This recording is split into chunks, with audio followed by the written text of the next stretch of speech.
തിരുവനന്തപുരം ജില്ലയിലെ വിതുരയിൽ ബൈക്കിൽ സഞ്ചരിക്കുകയായിരുന്ന അച്ഛനും മകൾക്കും നേരെ കാട്ടാനയുടെ ആക്രമണം.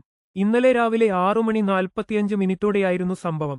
വിതുര കല്ലാർ മൊട്ടമൂട് ആദിവാസി ഉന്നതിയിലെ 37 വയസ്സുകാരനായ മഹേഷും 12 വയസ്സുകാരിയായ മകൾ അനനിയും സഞ്ചരിച്ച ബൈക്കാണ് കാട്ടാന ഇടിച്ചുതെറിപ്പിച്ചത്.